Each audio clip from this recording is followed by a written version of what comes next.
Welcome everybody to Seton Hall University. My name is Paul Fisher. I'm the director of our Teaching and Learning Technology Center here.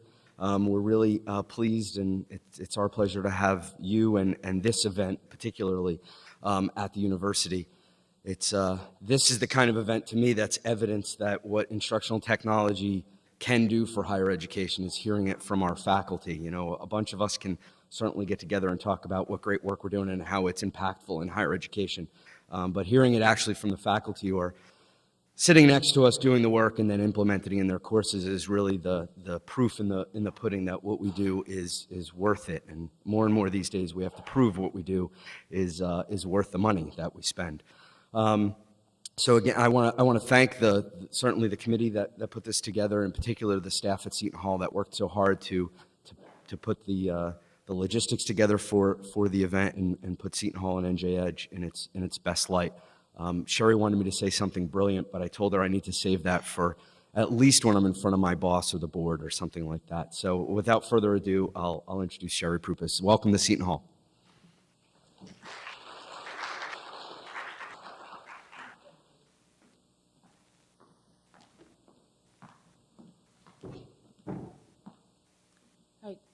Good morning. I'm Sherry Prupis. I'm the Assistant Director and Official Spammer for NJEDge.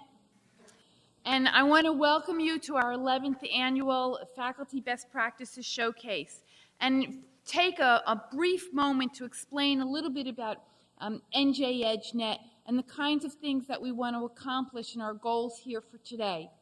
The first thing that you should know is that more than anything else, NJEDge is community.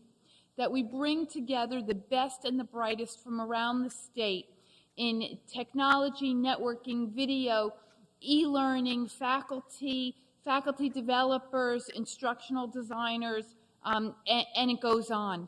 And today is truly an example of that, and I know that you're going to have a really good day. NJEDge itself, the mission is to create a collaborative environment for education and research in New Jersey. Our strategic initiatives that we do to meet this mission is one is to create a robust infrastructure, and we have a fiber redundant ring around the state of New Jersey with carrier hotels in the north and the south, and we bring to our members internet too, and the ability for video conferencing. But the strategic initiative that this group is more interested is the fact that NJEDge is a community. This strategic initiative is to have what we call EDGE networks, communities of interest. And we encourage you to go on the NJEDge website and sign up for the Educational Activities Task Force, which is sponsoring the Faculty Showcase today, as well as the D-Lab, which is specifically about the integration of technology and instruction. The kinds of activities that we bring in the EATF and the D-Lab are only possible because of the work of a myriad of volunteers. And many of the programs that we run come because I get a phone call from one of you who says to me, "What do you know about X?" I don't know anything about X. So I find out who does know something about X, and boom, we have a meeting. We do a variety of webinars. We know travel is difficult, but we also do face-to-face because we know you want to get out of the office occasionally.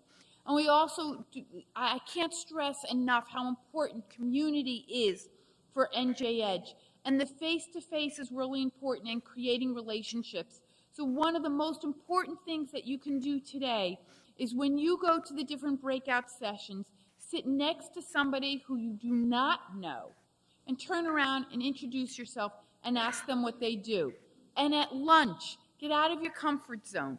Don't sit with the people from your own institution. Find people that you don't know and sit with them and create friendships and create networks. Out of these networks have come some wonderful ideas.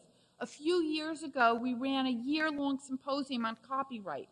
We had 5 institutions where their CIOs and directors of academic computing and the instructional technologists in informal conversations at NJEDge meetings realized that they were all spending money bringing in experts to talk about copyright.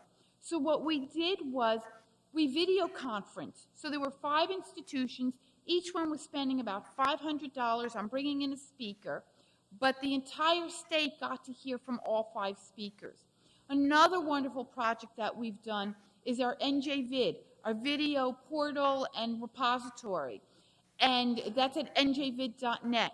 And that came out of an EATF meeting of people sitting around and talking about how they're managing their video assets and the need to digitize them. And in addition to that, how they were using commercial videos. And wasn't there one way that everybody could manage their commercial videos and get economies of scale on the pricing, which we do with our partnership with Vail? And now the commercial video is housed in one location, and there's one way that people can get at. And we got $1 million grant on that, and we got it because we're a consortium, because we're a community. Going forward this spring, we have a couple of events that I want to highlight. On March 24th, our newest affiliate member, Pearson Education, is doing a webinar on a new product. It's similar to course management system, but it's specifically geared for a blended and enhanced environment. The tools that one needs when you're using a course management system inside of your face-to-face classes, as opposed to pure online and adapting the online software. I don't know much about the product yet, but I thought that was an interesting enough concept, and I hope you'll join me learning more about it. On April 9th, that one on the 24th is a webinar. On April 9th, we're going to be in person at Fairleigh Dickinson. They're hosting a meeting on e-readers, e-textbooks, all things e. And we know that all kinds of e-readers, whether you're using your iPhone or using a Kindle or using your laptop, we have some concerns. Is it there yet? And what does it mean for textbooks when textbooks are only in electronic form? And what does it mean for us personally? A lot of us are very attached to that new book smell. And what does it mean when you don't have that new book smell anymore? And what are the benefits and what do we lose? And how can we capture what we lose? Or is what we lose not really so important it's okay that we lose it? On April 28th, we have the Open Course Initiative at NJIT. Steve Carson from MIT will be coming down.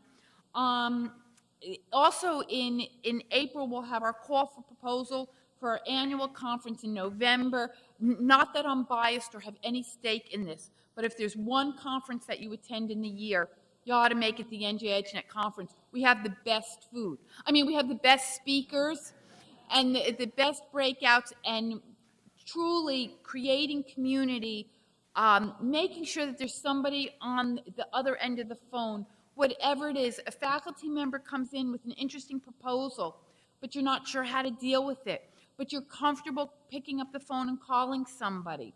That helps us professionally. But there's another part that these relationships help us with, and that is that you have a meeting with your boss, and it's a little weird, and you don't know what to make of it.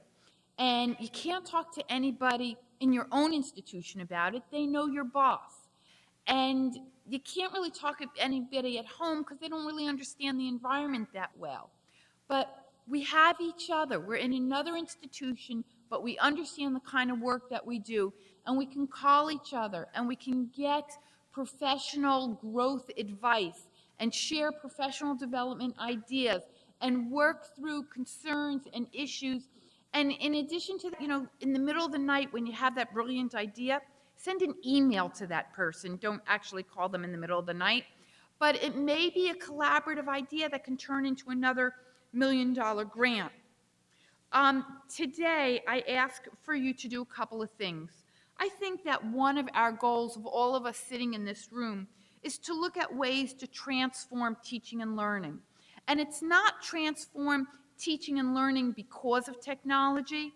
It's transforming teaching and learning because we think that there's new directions that we can go. We think that there's new ways that we can go for our students and for ourselves in our teaching, our learning, and our research. And we can do that in small ways and large ways. And the technology is another tool in the arsenal that can help us do that. And I think our best example in New Jersey is going to be Craig, and he'll get his formal introduction in a few minutes.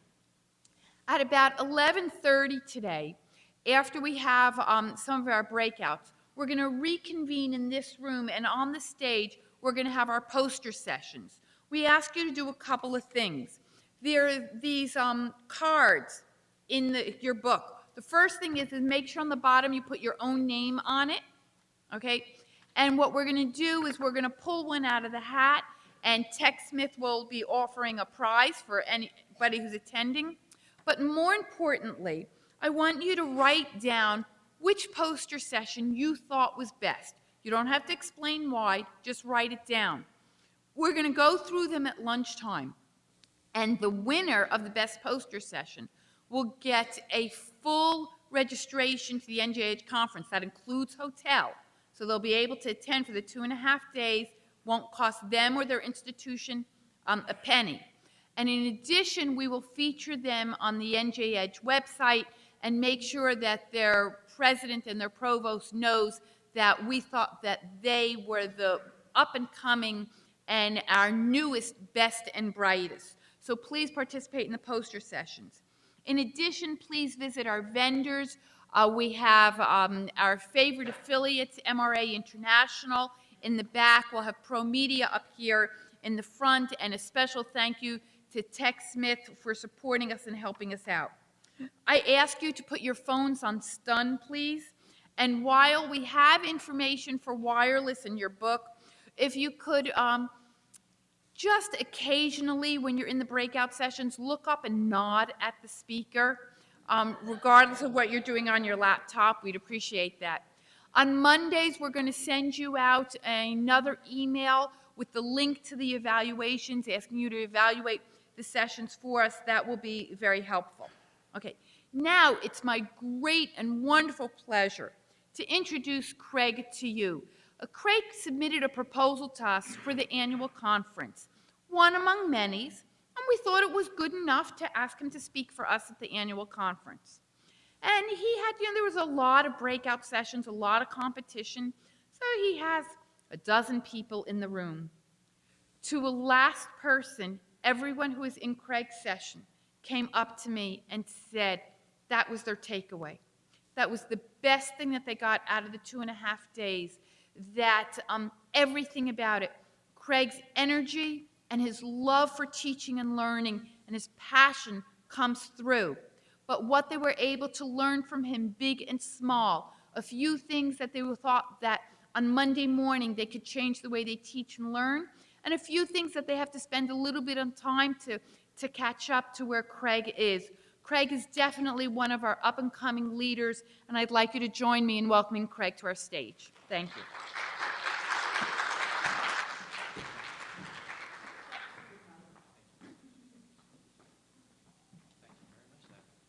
Wonderful welcome. Let me wake up my laptop and we can get started. All right, well, welcome and thank you very much. So today I wanted to start off by talking to you guys about the past.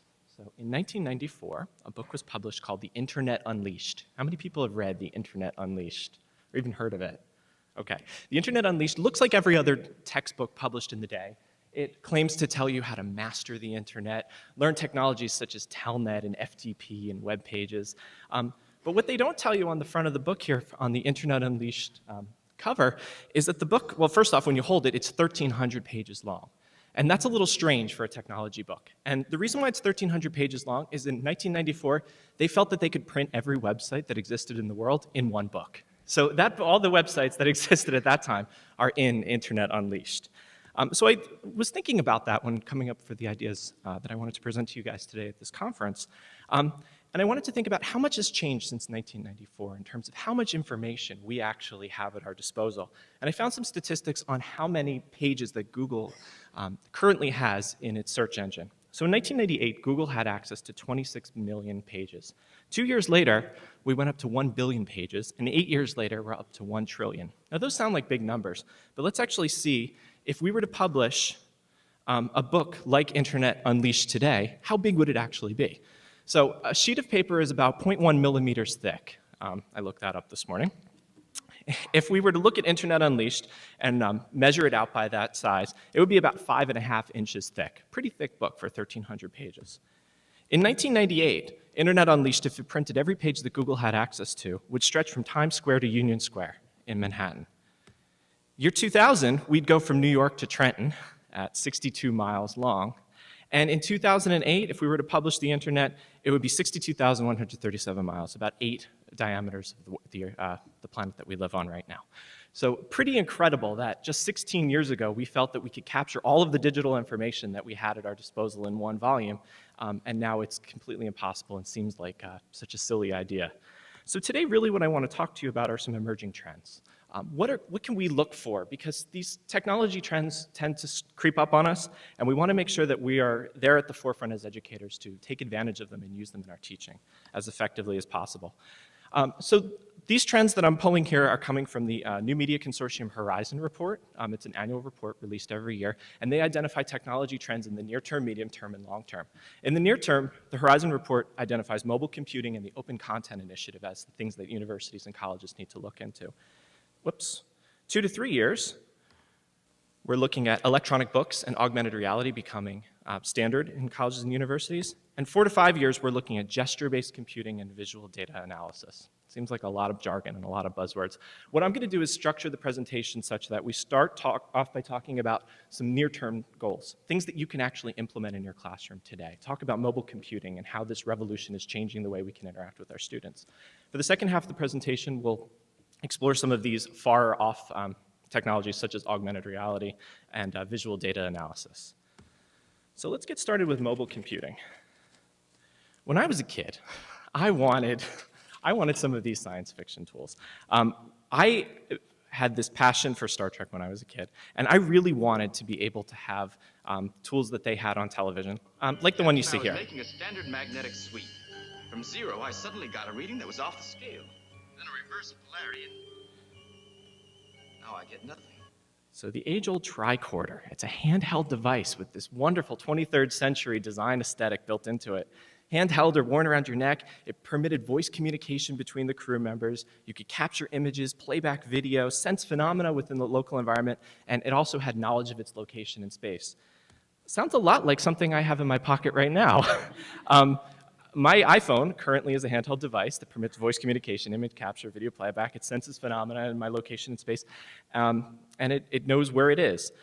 But in all seriousness, an iPhone weighs about 4.8 ounces. And in about those 4.8 ounces, we can cram a ton of electronics into something that can fit in the palm of your hand. Not only does it permit a full color display, they have advanced cameras built into them, ability to play back images and videos, communicate with one another via simple messaging, knows its location in space via GPS, can connect to the internet via Wi-Fi. It has electronics inside that senses its tilt and orientation and speed through space, has the ability to pick up and display sound as well as reproduce it, connect to other devices via Bluetooth, and extend its software. And that's probably the key here, that the device is built in such a way that it doesn't do just one thing, it does many, many things, and can be extended according to your specific purpose. Oh, and it's also a phone, so that's kind of the afterthought here. But not really. If we were to look at it in comparison with contemporary laptops that I pulled last week, the iPhone and its competitor, the Motorola Droid, chip-wise, actually run not quite as fast, but pretty close. I think we can all remember a time when we had a computer on our desktop that ran at 600 megahertz, probably not that long ago, and that's how fast your iPhone runs. To put that into some historical comparison, one iPhone is about 600 times the Apollo 11 moonlander computer speed of 1 megahertz. So to think about that you have 600 times the computing power in your pocket right now than they had at their disposal when they were sending people to the moon is pretty incredible. And yes, there actually is an app for that. There are two, in fact. You can go to the iTunes website and download 2 fully functional simulators that allow you to fly the moonlander to the moon and land it on the palm of your hand while you're on the subway. So how are students using mobile devices in the classroom?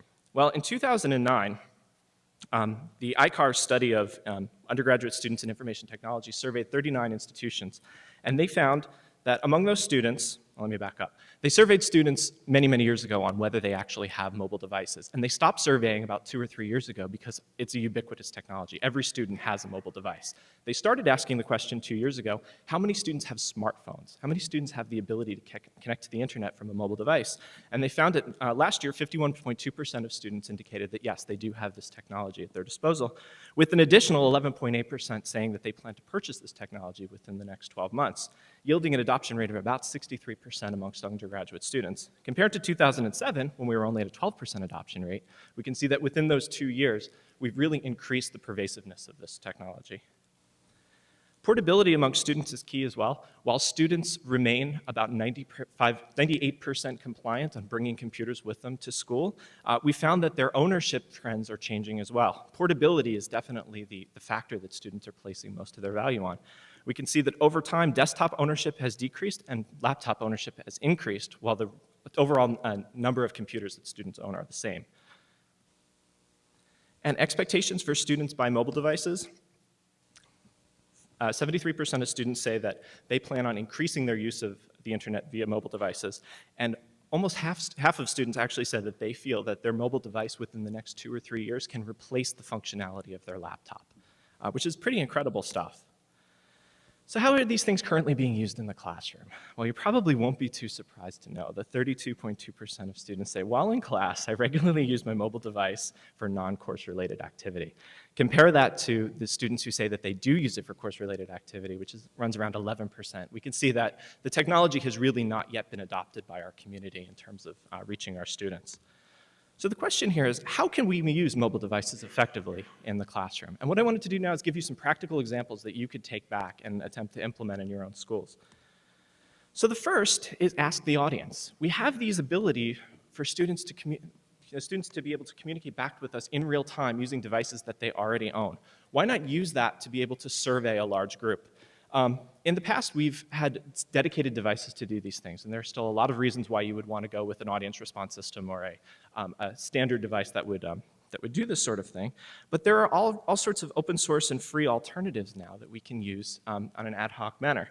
For example, now I know Sherry's mentioned that you should all put your cell phones on stun, but if you want to actually get out your cell phone, you can give this a try right here. This is a multiple choice quiz that I created with this website called Poll Everywhere. And on Poll Everywhere, what you can do is you can set up multiple choice quizzes, text quizzes, or you can actually do fundraising. And what you do is you send a text message to 99503, and then you answer the question using the codes below. So the question is, what is the capital of the Spanish island of Majorca? And your choices are Ibiza, Menorca, or Palma. I'm going to vote right now, and you'll notice I had this all queued up. Now that's the wrong answer. So if you can see if you guys can get the right answer. You don't actually have to vote now. We can come back later. But you can see that the feedback is presented to students in real time. Ah, there we go. That's the right answer, now that I gave it away. You can see the feedback is presented to students in real time via a simple web interface. In addition, you don't even need to use the web interface. On the right-hand side of Poll Anywhere, you can actually download the poll as a slide and incorporate it directly into your PowerPoint presentation. So here's just a very simple way that you can access your students and garner the knowledge of your class in a very informal way. Wow, very interesting. This is the right answer, by the way, guys, Palma. Okay. So let's go back inside of here. Some other options that we have in terms of using mobile devices in the classroom. A website called Textmarks. This is a website that I'll talk about later when we get into augmented reality.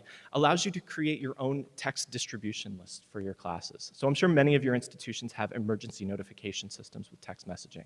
This allows you to create an informal, small notification system that you can use to beam out messages to your students so they could sign up at the beginning of class. You can tell them the class is canceled because of snow, et cetera. You can also collect information from students and use it in other applications. And I'll talk a little more about that when we get into augmented reality. Digital imaging is also a really interesting possibility with mobile devices. It's hard to find a mobile device that doesn't have an integrated camera. The iPhone, mine's a little old, it only has a 1.3 megapixel camera, but the newer ones have much higher quality cameras built into them. And it's very easy to not only capture images, but also to share them. There are apps and software packages that you can download for your phone that allow you to contact external services such as Flickr. If you maintain a blog like using WordPress or Blogger, you can instantly post your photos directly back up there. My favorite on the list here is this program called Microsoft PhotoSynth. Has anyone heard or seen PhotoSynth before? A few people? Okay. So PhotoSynth is this incredible website that uses computer vision to create 3D walkthroughs using 2D images. So these are some images of the Sphinx. And here, let me actually, my aspect ratio is a little weird. Let me zoom down on the page. We changed the display preferences before I came here, so let's scroll down a tiny bit. So what it actually does is it creates this idea of a point cloud where it allows you to, PhotoSynth will automatically try to reconstruct the geometry of a scene using many, many, many photos. So you can see all of these points that are displayed there, which are very difficult to see, I can know. Yes? Okay. Can we turn the lights off for right now? We will need them for the second portion of the talk. Would that be possible? Whoa.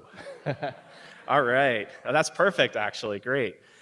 So this right here is a PhotoSynth point cloud. So these are hundreds upon thousands of images taken from multiple vantage points of the Sphinx in Giza, Egypt. And what PhotoSynth does is it aggregates all of those together and reconstructs a 3D scene based on those 2D images. And if we go ahead and take a look at this, we can actually see that we can move around the scene, and every time we move around, we're looking at the Sphinx from a different vantage point through somebody else's camera, and this software stitches them all together in real time. What I've actually done with this technology in my own classes, I teach a small class for students with disabilities on how to build electronic portfolios. We use digital cameras and handheld cell phone cameras to create our own photosynth of one of the buildings on campus. So it's very easy to just take your own photos, upload them to PhotoSynth, and now we have this magical 3D walkthrough of one of the buildings. We can inspect it from any direction by simply moving the mouse around, and we can actually see the student's image within this larger space. So something very easy, very free, very cheap to be able to do using your mobile handheld device. All right. Live video streaming is also something that's really taken off. I know that many members of the NJEDge community are looking into ways where we can better facilitate synchronous access of video between point to point. For setting up an ad hoc video conference, mobile devices are starting to really become major players in this. With services like Quick and Ustream, you can very easily set up your mobile phone and mount it on a tripod, and suddenly you're broadcasting out to the rest of the world over the cellular network. These services right now are free. We've used them successfully up at NYU for a number of different purposes. Normally, we send students on scavenger hunts of Washington Square Park, and we have them take photos of things, and we direct them around. One of the cool things about doing this on a mobile device is people on a computer can actually chat back to the person in the field using the mobile device. So we have this two-way communication where the person on one end can chat and have a text conversation with the person who's actually doing the filming out in the field. So it's a great way to be able to document excursions, field trips, as well as bring in external speakers, just using the device that you already have in the palm of your hand and in your pocket. Phones are also really, or smartphones are really amazing in terms of being able to know their position in space. Most smartphones now have the ability to determine where they are based on GPS, and when that isn't available, they can use wireless signals to locate themselves. We can capitalize this feature to provide contextual access to information for our students. So some of these applications that I've shown here, and I know Seton Hall's done a lot of work with this. I've done a little bit of work with the Google Maps project. So this right here is a map of New York City. Let's say we go over here. And what you can do with Google Maps is not only get driving directions and not only find out the local pizzeria and phone numbers for businesses around you, but you can also augment a map inside of Google Maps by putting your own content on top of it. So this is a historical map that I found of some places in New York City with information about what happened at those specific buildings. So there's the Domino Sugar Refinery. Here's another one for the Gracie Mansion. What you can do with your mobile device is once you've created one of these maps, which we call layers, you can place it on the mobile phone so that students in the field not only can find out where they physically are, but they can also see what sort of historical events and what sort of things happened around them by just simply placing that layer on top of their current location. And people are doing this a lot more with existing web services. You don't have to create these things from scratch. This layer right here is available through Google Earth, and you can see on the map there are links to Wikipedia articles for objects that are tagged within Wikipedia for that specific geographic location. So contextual access to information is a really powerful tool that mobile devices offer.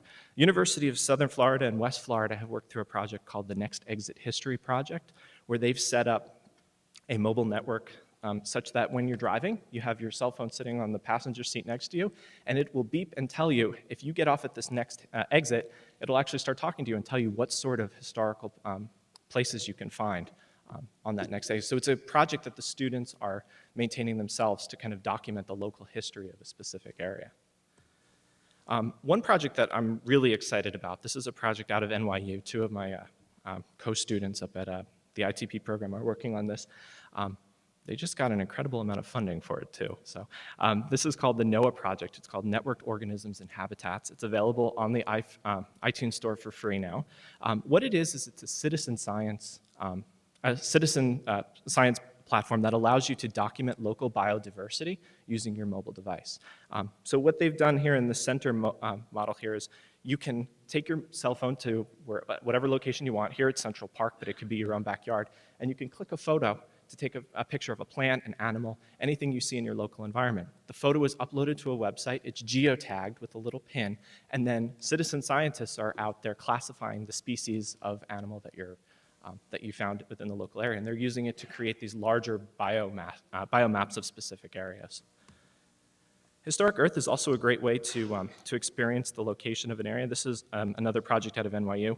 What they've done is, with this app right here, is they've overlaid historic maps. So that's a map from the Dutch settlement of Lower Manhattan, and they've overlaid it with modern geocodes. So you can actually experience and see what an area looked like when it was mapped in the past. And they have many, many different layers of data that you can put on to actually experience a map in many different ways.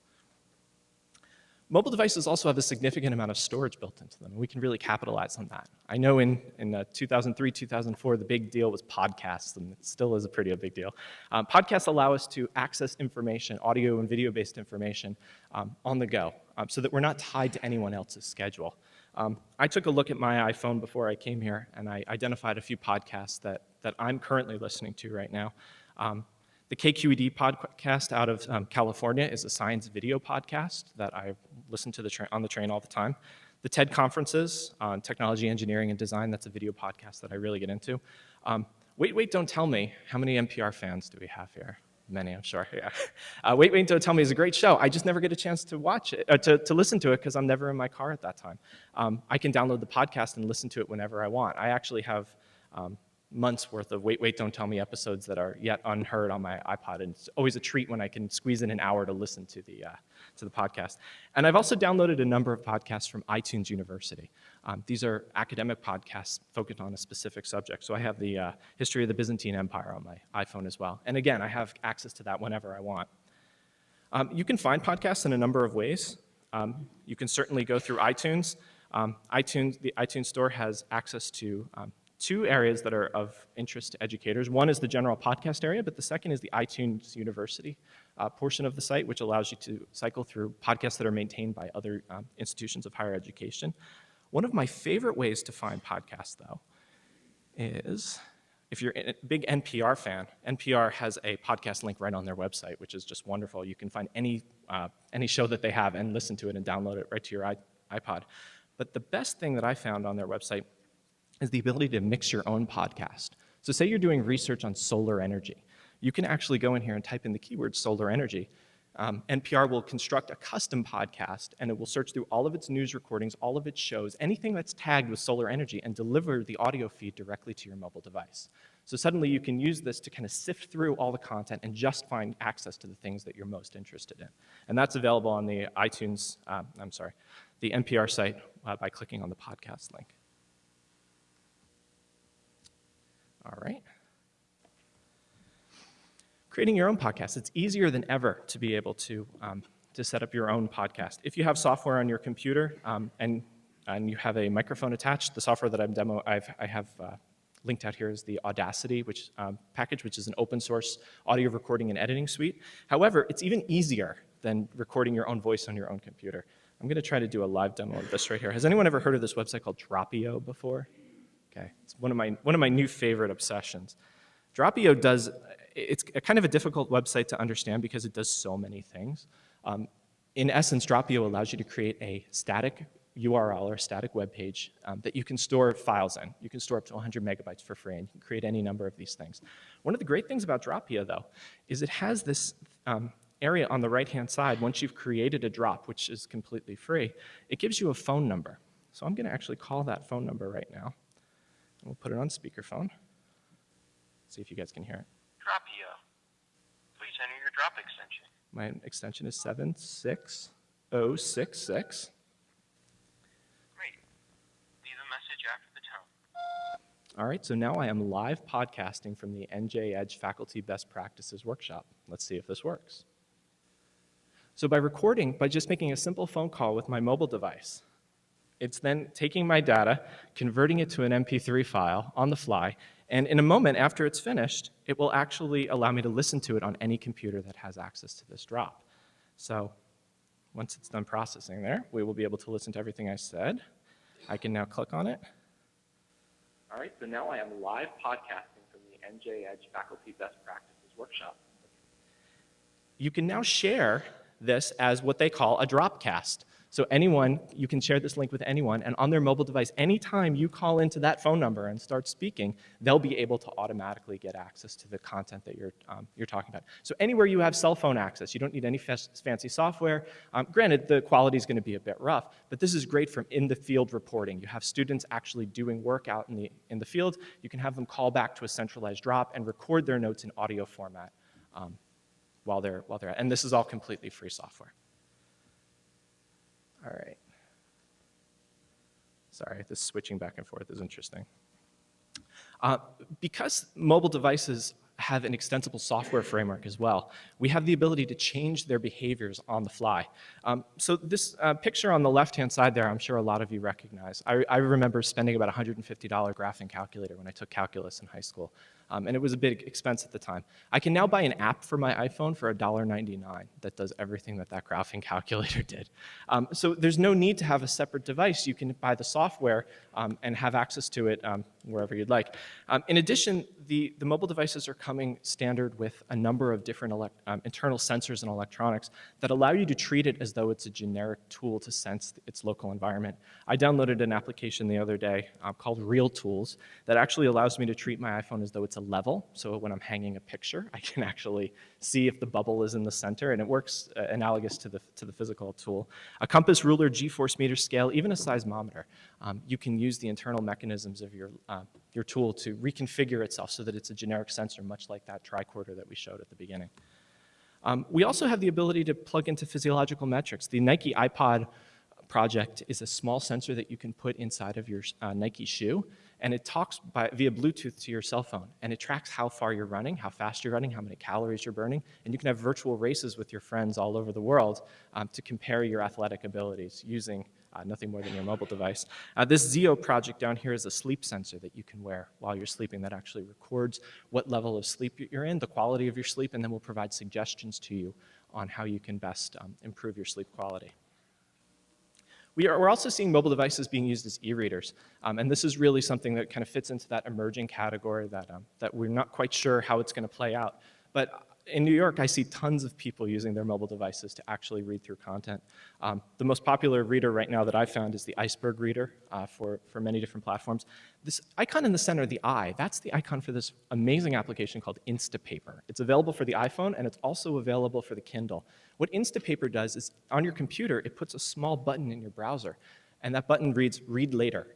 So all you do is you click that button, it records the entire page and sends it to your mobile device. So even when you're offline, you can scan through the entire website, complete with images, and read it offline. So it's a really, really simple way when you're working on a website saying, you know, I just don't have time for this, but I'm going to be on the subway later, and I'll probably have 20 minutes to work on this. Instapaper is a great solution for that. And then the pink elephant in the room is this thing over here. The iPad, what is it going to mean? Will it be a game changer? We don't know. But we are seeing now that with the plethora of e-readers that are on the market and the introduction of Apple into this market space, who knows what's going to happen in the future. And of course, there's fun. So, I mean, the title of this presentation is how we will learn, teach, and play. So I wanted to just end the mobile portion of this on a fun note. There's tons of amazing amusement to be had with your mobile device. Pandora is a wonderful music application that takes your personal preferences and will come up with a personalized music mix based on what songs you like and what songs you don't like. Midomi, and again, I'll put links to all of these things on my website afterwards. Midomi is a fantastic application. Have you ever had the experience of knowing a song, but not knowing any lyrics, or not knowing who sang the song or the title or anything? You can hum a song into your iPhone. It will analyze the frequency of your hum and will do an audio search. And it's been incredibly accurate in my estimation. Cha-Cha is something that doesn't even require a smartphone. You can text any question, I dare you, text any question to the words Cha-Cha, and you will get an answer back in 5 minutes. It's powered by a team of college undergrads and people who are retired who get paid about 10 to 20 cents per answer. And their job is to just constantly look up answers for people.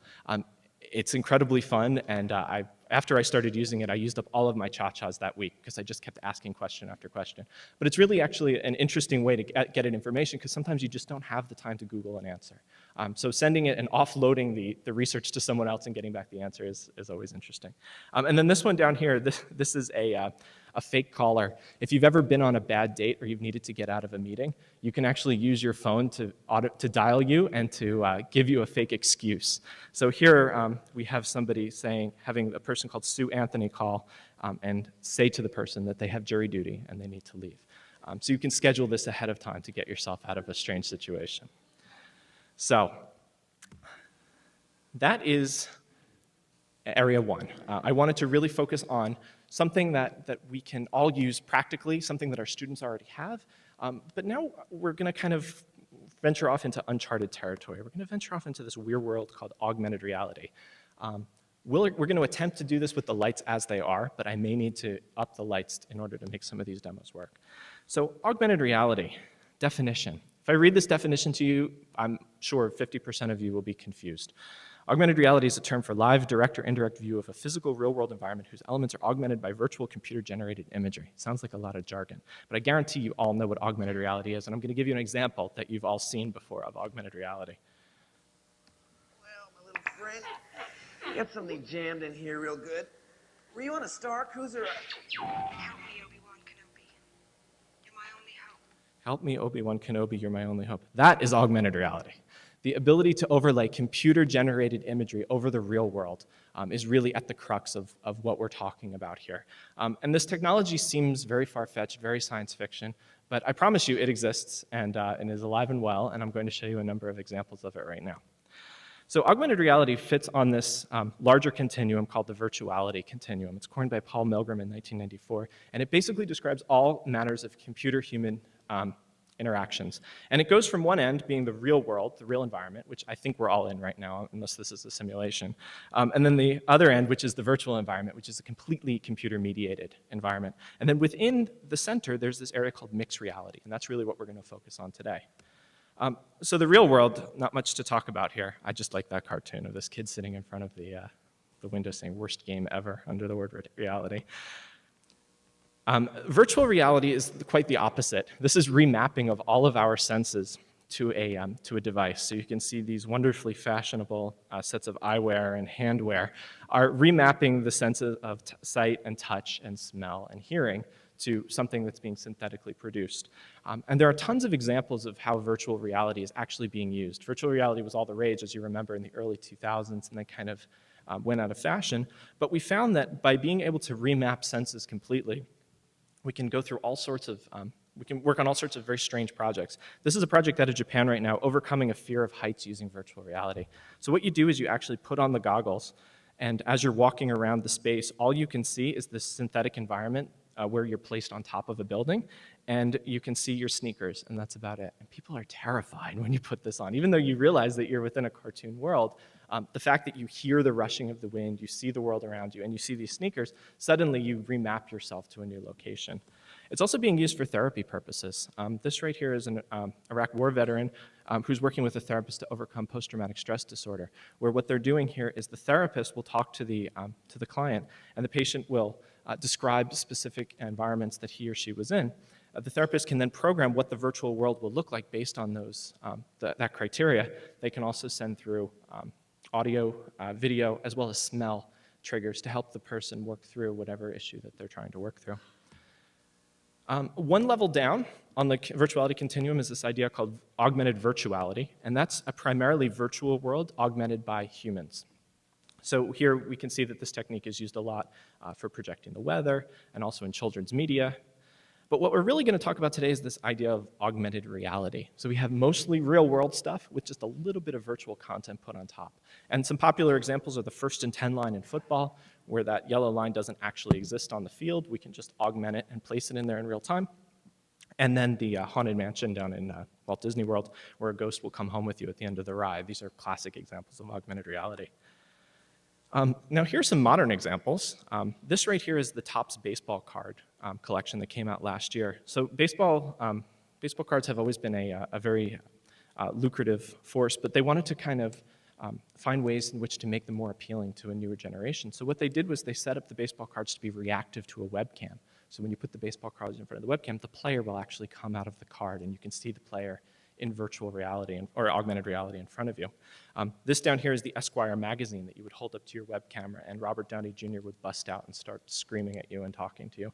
And this is an ad campaign from GE where wind farms will pop out of your local environment, and you can move them around and inspect them from any direction. I'm going to show you a demo of a commercially available augmented reality project right now. Let's see if we can get this to work. So Hallmark just released a line of cards that look like this. This is a Valentine's Day card that I picked up. And you can see I have a camera here pointed at this bright spot over here. And if the augmented reality gods are working, we should. Yeah, see, we're very, very lighting centric. Yeah, I think we're going to actually need to get the lights up. I'm sorry. Would you mind if we got the lights up? Thank you very much.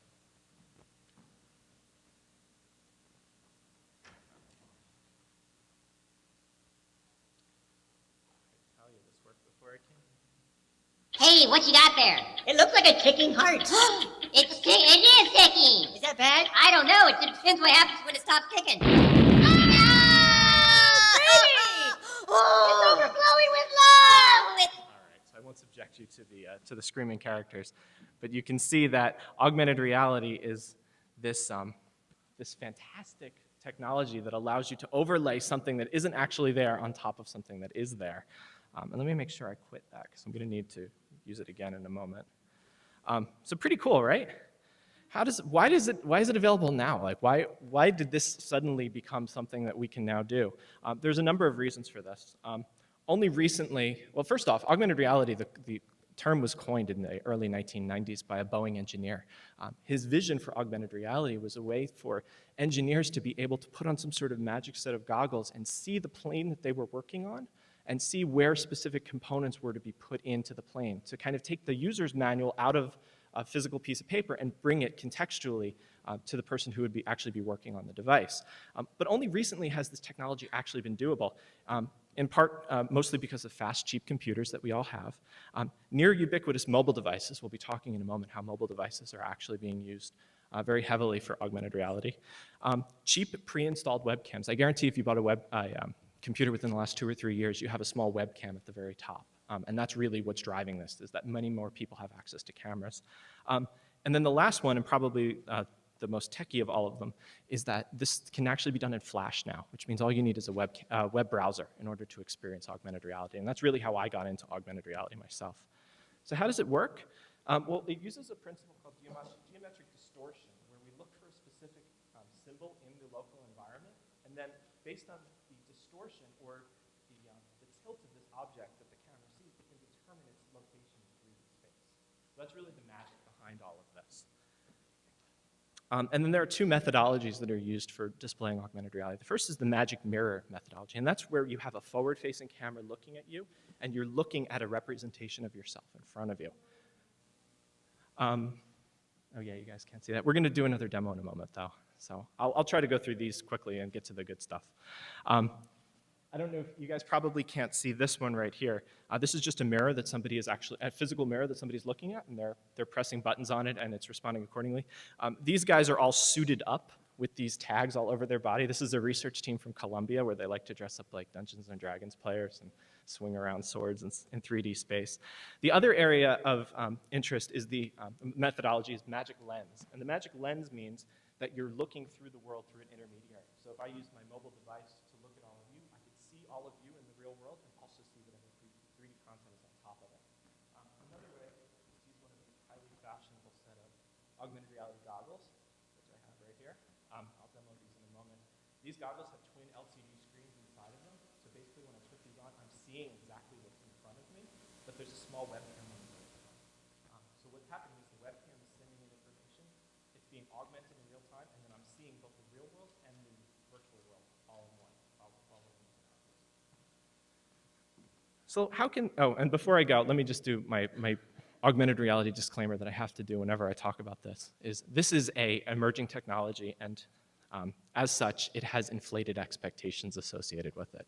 So the things I'll talk about today may not and probably will not come to fruition, but it's just interesting to consider them. We don't know how augmented reality in the end will play out. But technology tends to go through a number of cycles. This is the Gartner tech cycle graph. And when technology is introduced, it generally goes through a trigger phase and then goes into this area called the peak of inflated expectations, where everyone thinks the technology is going to solve all the world's problems and it has no downsides. If any of you remember Second Life a few years ago, it was about here in 2006, and now it's right down here. Augmented reality is right here on the upswing. So all the things I'm going to say today, please take with a grain of salt. So how can we use these things for actual academic purposes? So I'm going to show you a couple of examples that I've built, as well as some professional examples.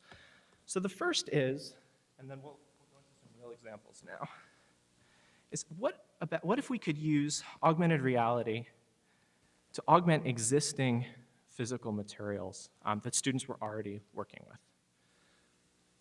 So.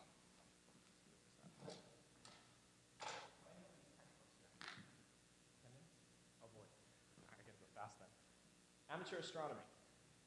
I'm reading about amateur astronomy. I want to learn more about celestial motion. I moved to a, you guys really can't see that, can you? I moved to a page, I don't know if you can see, there's the sun and the moon actually orbiting one another. Or I flip the page over, now I can learn about the entire solar system as it moves in front of me in 3 dimensions, and I can move it around. So any student who has access to a browser or one of those cheap webcams, they can simply open this up and now have access to it. Kid's book on global warming. Suddenly there's a map of the United States, and that's coded to raise the geography and the terrain of the map based on how fast the wind blows. So we can determine where we should be taking windfalls. So these are just 2 examples of augmented reality in action. I'm going to skip some of these other examples. There are a number of commercial examples, but I'm going to actually show you guys some stuff that I built, considering we have 10 minutes left. For scientific simulation, there's a lot of ways that we could use augmented reality to help reach students and help understand difficult concepts. So this program right here is a program that I worked on last year called SimSnails. And what SimSnails is it's designed to be a living ecosystem that allows kids to experiment and play with the concepts of natural selection and evolution within a population. So you can see that the frame that I created here comes to life with a small virtual environment. I can spin it around, they don't fly off. And if we get up nice and close, we can actually see that there's these tiny little snails that are moving around and living on that little frame right there. Oh, every once in a while it happens. What I can do inside of this world is I can set it up in such a way where I can interact with it by holding up additional cards. So say I want to make the world look a little more red. I can hold up this card right there, pour a little bit of red in the environment, and suddenly now I'm interacting with it. Or if I want it to be a little more blue, and I can change the color and affect the world by holding up additional cards. What we're actually doing here, and I'll turn off the music for a moment, is we're setting up conditions where random colored animals are living within a world, and they have a series of predators who are sight hunters. The sight hunters are looking at the background color and how different the snails are from their background, and are eating the snails that are the most different. And over time, we can see that the population is shifting such that only the blue snails are surviving and are continuing to breed. And over time, we can show that this is a directional selection model in place. And there are a number of other scientific examples available, but I'm only going to show you the ones that I built because we don't have very much time left. This one actually is quite amazing, though. I do have to show you this. What if we could take a mechanical drawing textbook and make it so that students could just draw on a piece of paper like they normally would draw? I don't know if you guys can see that. He's drawing a ramp, and as soon as his hand goes out of the area, it augments the area with a 3D version of what the person drew. And then he can hit a play button by putting that marker out in place and actually see how the system would react. So you can take something that you would draw with your hand and watch as in 3D and augmented reality, it could come to life. So you can bring that simulation to life. I've worked with a number of different experimental ways in which we can interact with this, because really we don't know how this is going to all play out. I've worked on silly projects where you can drive a car around a table and put your keys and your iPhone out there and watch as the car bounces off of those objects to kind of merge the real and the virtual. I've worked on ways where we can actually touch the model. So here's a little flower, and I can touch these little spots left and right and actually move them by physically interacting with the piece of paper. So trying to, again, bridge this idea of the virtual and the real. This one I really enjoy. This is one of my newer projects too. Let me just show this real quick. What if we could set it up so that in the virtual world, we could interact with things by tilting them? So this is a physics simulation, like a labyrinth game, where we can tilt the world in such a way, move this up a little bit, where as I tilt the frame, you can see the balls respond to the angle at which the frame is being displayed. Kind of an awkward angle there, but you can see as I move it left and right, the balls will actually go down. So we're remapping the physical orientation of these things to a force that can then be experienced within a virtual world. And then games for rehabilitation. There's a ton of applications here for working with people with disabilities to use this sort of technology to help them work through rehabilitation exercises, as well as a host of other projects. I won't show these are all available on my blog, but this is a device here called the Dynavision. It's a $20,000 device that basically has lights that light up, and it's used for dexterity and for perception exercises where you hit a light and another light comes on and so on and so on.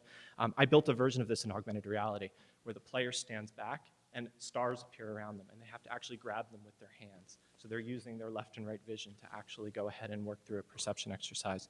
We've created games for people with mobility issues using specific wands. This is a colored LED light that I put inside of a ping pong ball that tracks very well, and they can use this for reaching exercises to go left and right. Therapist. And we're even creating a line of virtual characters that kids within a pediatric rehab ward can actually design on their own and create these 3D action figures, basically, that they can play with on a table. For data visualization, let me see if I can get this going right here. AR Sites is a wonderful site that anything that's built in Google Earth, you can visualize in 3D. You can just go to arsites.com, pick something in Google Earth or from the Google SketchUp. Magically, that thing will appear on your desktop. The Whisper Deck is one of my larger projects. The Whisper Deck is an augmented reality voice-controlled search engine that allows you to don those goggles and basically speak anything you're interested in, and the world around you will reconfigure based on what you say. So if we have a moment, I can show this one real quick.